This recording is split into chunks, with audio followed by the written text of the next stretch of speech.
Mbotele Mpangi, Mbotele Zolampangi, toujours au poste sur les remparts. Nganio depuis Montréal. C'est une fois de plus un plaisir énorme de me reconnecter avec vous. Et donc, à cet effet, je vais commencer par m'incliner devant la grandeur de la source divine unique Mama Wandombi pour tous ces hauts faits. Je m'incline devant le guide de l'humanité, notre Nkaka, notre Nkulu, notre Nkoko, et j'ai cité Mfumu Kimbangu.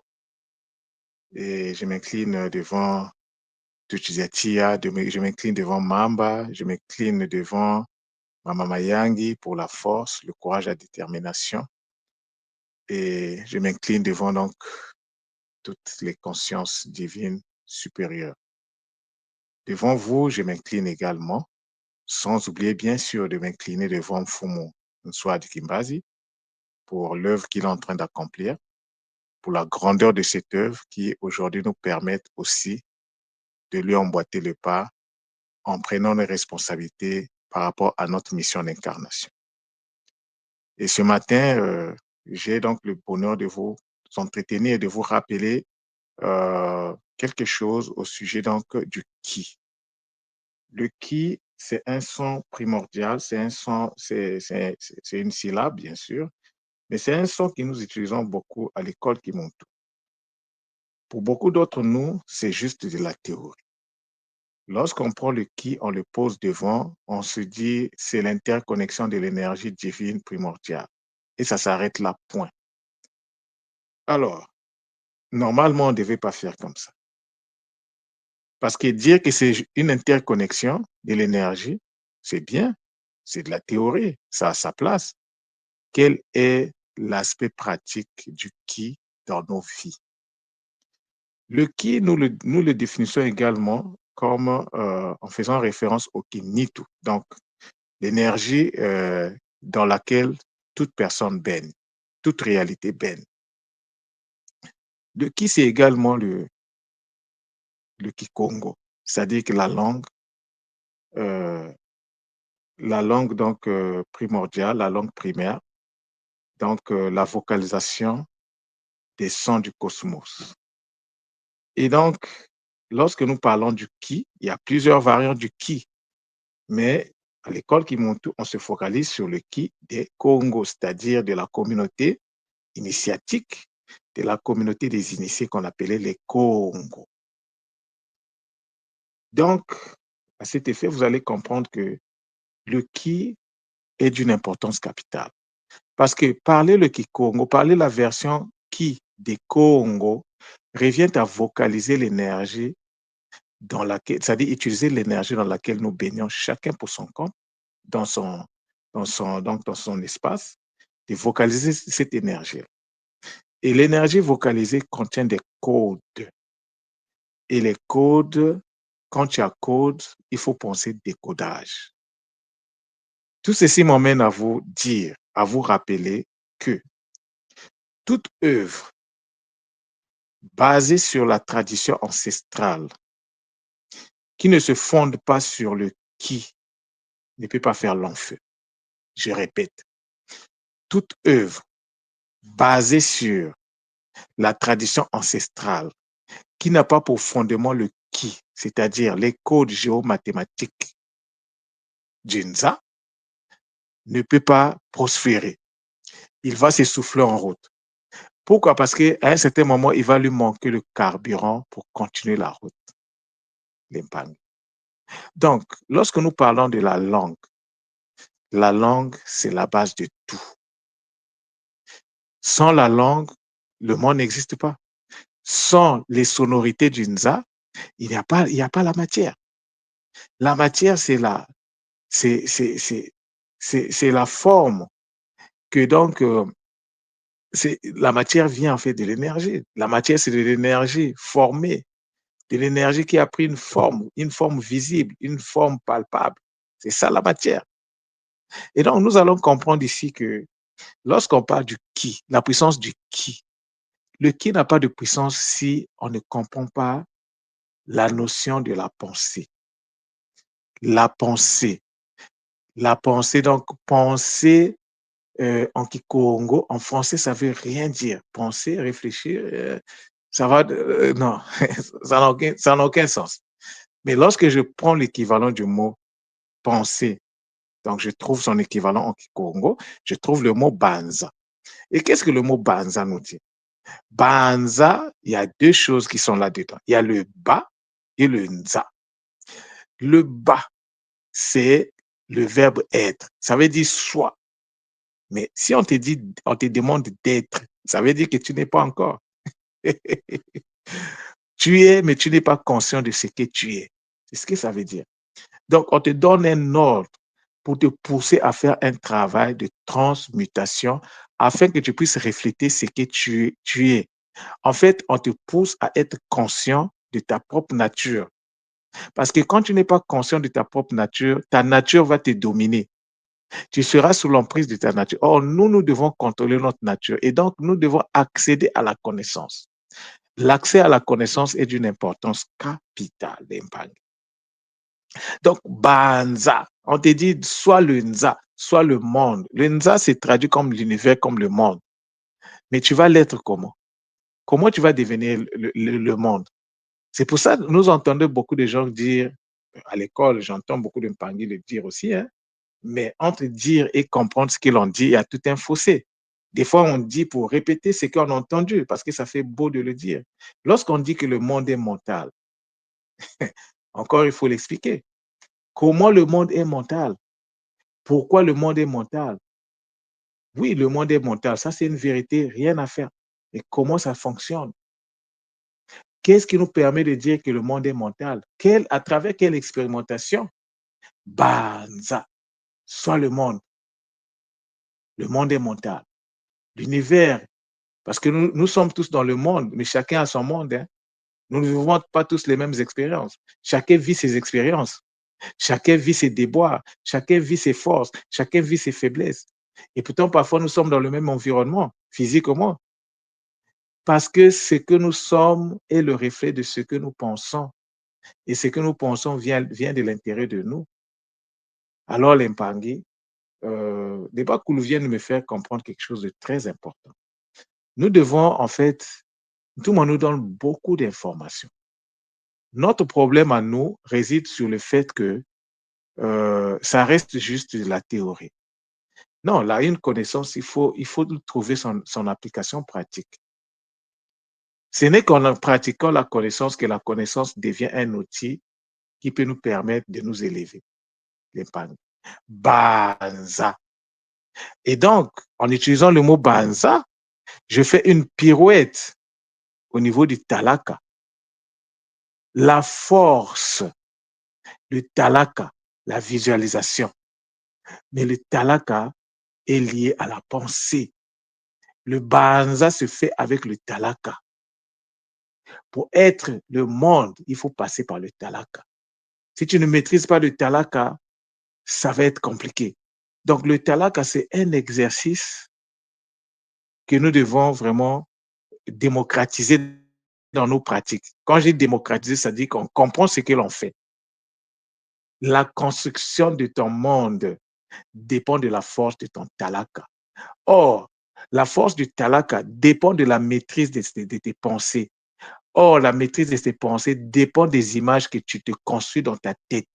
Ce sont ces images-là qui vont se déployer dans ta vie pour te donner le résultat que tu es aujourd'hui.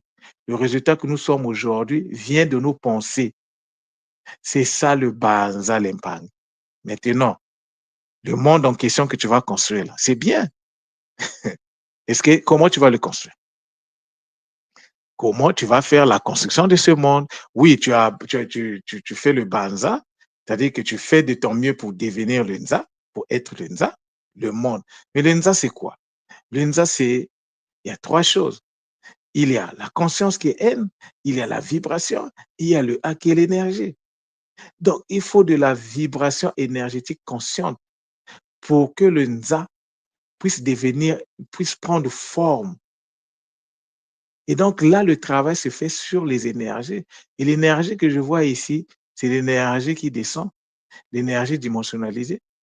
Et quand l'énergie se dimensionnalise, l'énergie se comporte de plusieurs façons. Mais l'énergie dimensionnalisée directement, on ne peut pas travailler avec ça. Il faut que cette énergie-là rentre d'abord dans la multiplication. Et c'est le fruit de la multiplication que tu vas utiliser pour pouvoir travailler afin que l'énergie puisse féconder en fait, produire une autre énergie. Et c'est ça, ça dit que ton autre travail, c'est quoi? La connexion à l'énergie multipliée. On va travailler cette énergie pour nous permettre donc de faire que l'énergie sur laquelle nous avons travaillé puisse donner des fruits, puisse rentrer dans son processus du Ngu, l'Impangi. Maintenant, tout ça là, c'est de la théorie. Tant que cela n'est pas lié à la pratique, c'est de la théorie. Maintenant, comment faire pour arriver de partir de la théorie pour tomber dans la pratique et voir les résultats de cette pratique-là? L'Impangi. On a encore beaucoup de chemin à faire. C'est pourquoi l'Impangi, avant de terminer cette communication, parce que tout est lié. Je vous le dis souvent, le centre Nungu, sa place, c'est l'ancrage.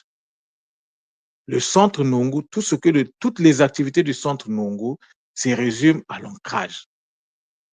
L'ancrage, il y a beaucoup de choses. Tu ne peux pas rentrer, commencer le travail sérieusement à l'école, le programme de Ntumwa, si tu ne maîtrises pas certains outils. Ntumwa nous le dit toujours que lui, il commence par la fin. Et la fin du cycle passé qui était consacré à Nsaku, la fin de ce cycle, la dernière formation que Ntumwa a donnée, c'était la méthode Mbu. Et avant la méthode Mbu, il y avait eu sa préparation à travers Kintuni. La méthode Mbu a préparé Kintuni.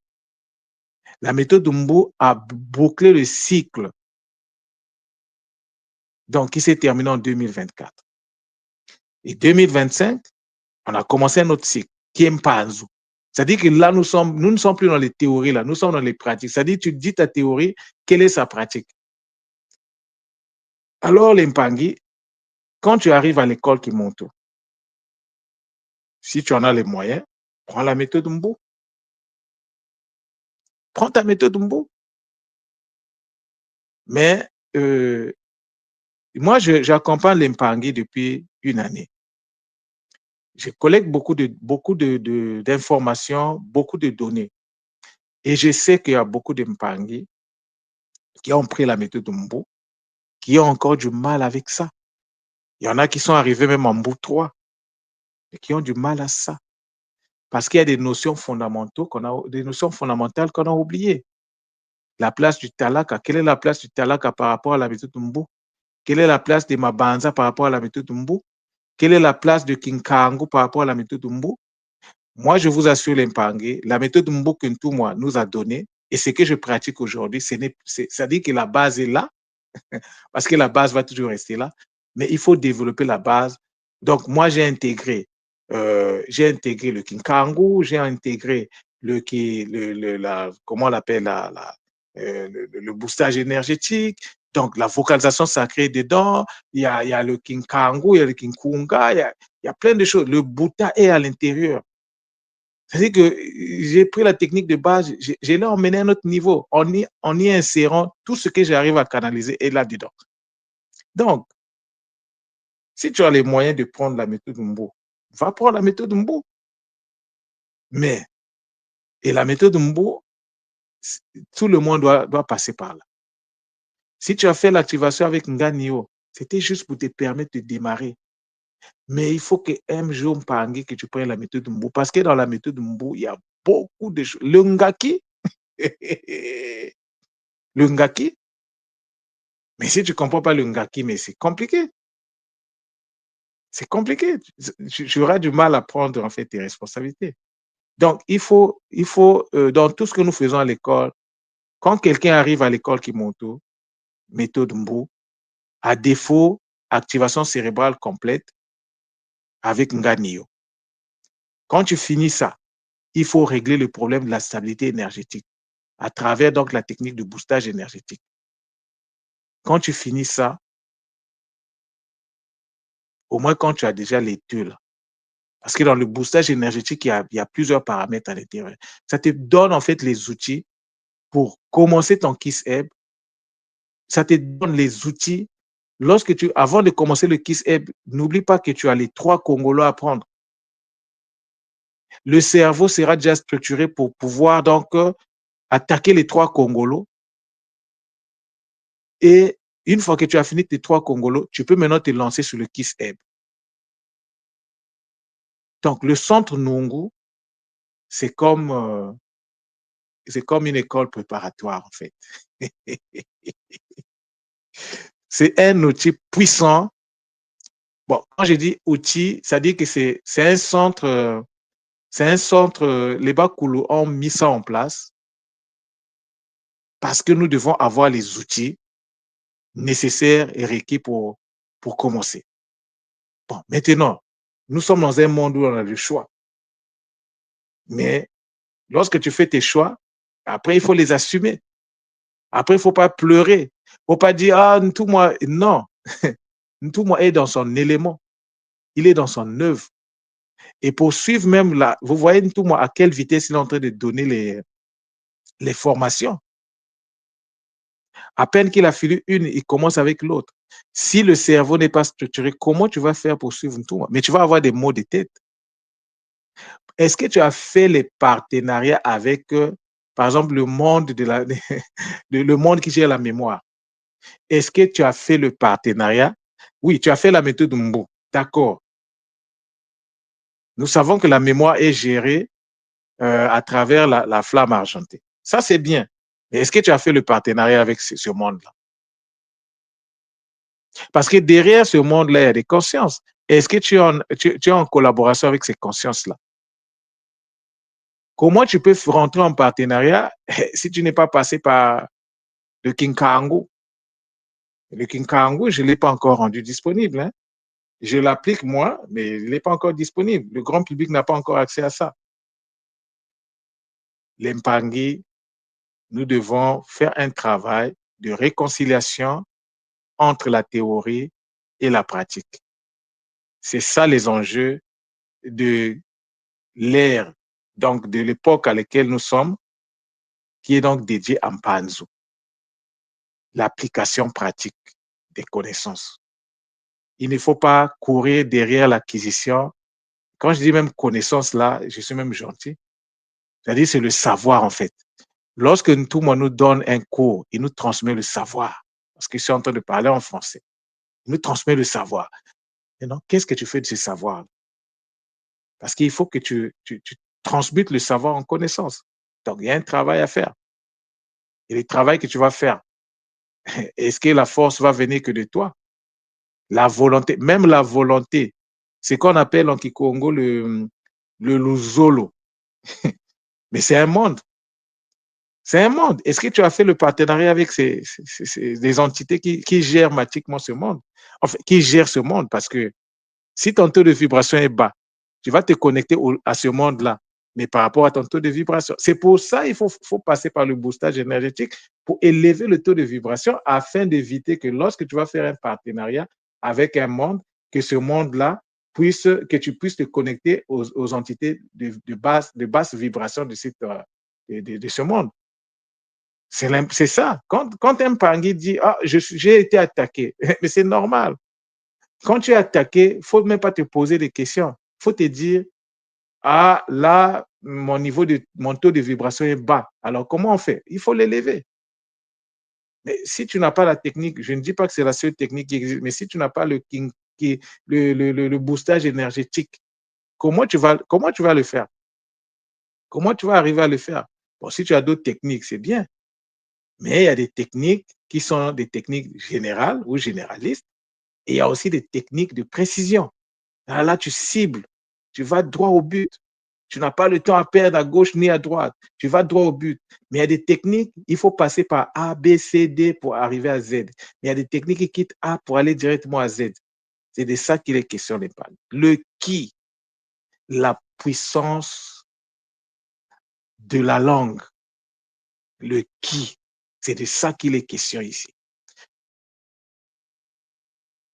Alors, donc, comme je disais, toute œuvre basée sur la tradition ancestrale, qui n'est pas fondée sur la langue, ne peut pas perdurer, ne peut pas faire long feu.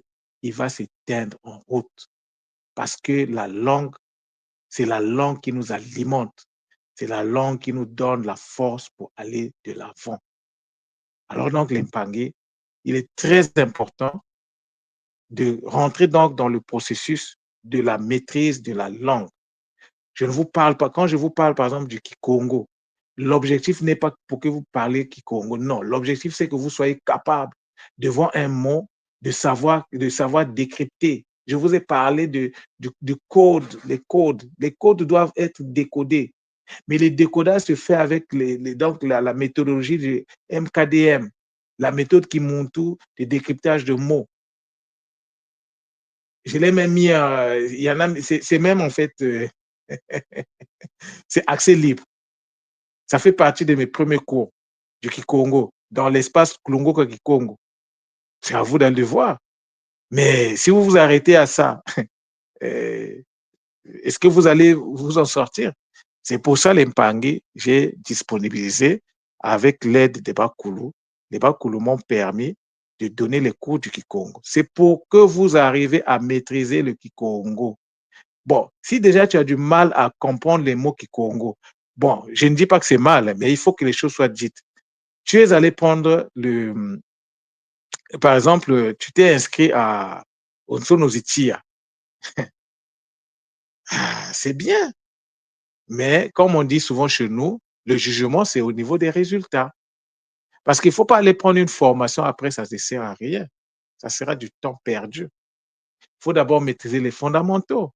Comment on comprend les mots. Oui, je sais que ceux qui vont bien bosser leur cours, ils vont arriver à ça. Ils vont arriver à ça. Donc, les mots, il faut les maîtriser, il faut les comprendre, il faut les connaître. Mais les mots se sont développés dans un environnement donné. Dans les mots, il n'y a pas que la partie superficielle. Il y a la partie intérieure, la partie énergétique. Il y a la partie symbolique.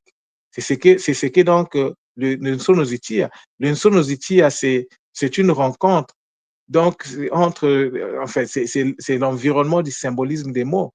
Mais lorsqu'on dit symbolisme, il y a toute une connaissance, il y a toute une science derrière. Donc, si tu ne maîtrises pas d'abord le côté brut, penses-tu que tu vas vraiment maîtriser le côté perfection, c'est-à-dire le côté élaboré? Il faut d'abord commencer par maîtriser le brut. Après, tu rentres à l'intérieur, tu maîtrises l'élaboré. Donc, faire les cours de Sozutia, c'est déjà très bien. Mais l'Empangui qui avait déjà pris l'option de commencer avec les cours du Kikongo avant même ceux-là, ils seront, ceux qui bossent, hein, parce que moi, je mets les cours, mais si tu prends le cours et que tu gardes ça au fond du tiroir, moi, je ne suis pas responsable. Et en plus de ça, si tu as des difficultés, tu n'as jamais pris le temps de m'appeler pour me poser des questions, parce qu'il y a des choses qui évoluent. Moi, là, ma compréhension du qui aujourd'hui, ce n'est pas la même compréhension que j'avais avant de commencer les cours du Kikongo. Plus j'avance, plus les Bakulu me montrent beaucoup de choses. Et c'est pour ça que j'arrive même à vous dire que les mots sont polysémiques. Les mots ont plusieurs sens. Donc, tout dépend dans quel sens tu es en train de prendre le mot. Le mot qui t'envoie à l'énergie, ça te renvoie à l'art, ça te renvoie à la langue primordiale, ça te renvoie à beaucoup de choses. Ça te renvoie à l'interconnexion de l'énergie primordiale. C'est le même mot. Ça te renvoie à l'unité, parce que le qui renvoie également à l'unité. On est toujours dans le qui, là. On n'est pas sorti du qui. Donc voilà ce que j'avais à vous donner à vous faire comme communication. Les Mpangi qui veulent en savoir plus, ben, Ganio est là, il est disponible pour l'instant. À partir de la semaine prochaine, mes disponibilités vont beaucoup changer. Je ne serai beaucoup plus disponible qu'à partir du samedi, dimanche, parce qu'il y a d'autres activités que je vais commencer à faire à partir de lundi. Donc, mais les Mpangi qui voudront me communiquer, eh ben, vous pouvez essayer de m'appeler. Sinon, vous me laissez un message. Dès que j'ai le message, je vais vous revenir avec beaucoup de zola. Donc, telle était ma communication de ce matin. Alors, les Mpangi, beaucoup de zola à vous. Toujours esprit critique, toujours réfléchir, toujours prendre les choses toujours challenger aussi les choses. Il ne faut pas les recevoir comme ça là parce que un tel a dit non. Un tel n'a pas la vérité infuse. Aucun humain ne peut initier un autre humain. L'initiation, c'est un processus qui se fait tout seul. L'humain peut t'ouvrir la voie, il peut t'ouvrir la porte, mais le travail initiatique se fait tout seul. Tu le fais tout seul. Tu rentres, tu le fais. Tout le monde nous ouvre les portes. Quand tu rentres, tu accèdes à une porte, c'est à toi de faire le boulot. Tout le monde ne fera pas le boulot à ta place et tu ne feras jamais le boulot à la place de l'autre. Donc, c'est à chacun de nous de faire son travail. C'est ça l'initiation. L'initiation, ce n'est pas, non, on te donne la connexion. Qu'est-ce que tu fais de cette connexion? C'est comme si on te branche, on te donne le Wi-Fi. Qu'est-ce que tu en fais? C'est ça l'initiation. Accéder au Wi-Fi. Une fois que tu as l'accès au Wi-Fi, c'est à toi de trouver tes applications. Donc voilà ce que j'avais à vous dire. Beaucoup de gens à vous l'impanguer. Matondo, matondo, matondo. Donc à la prochaine.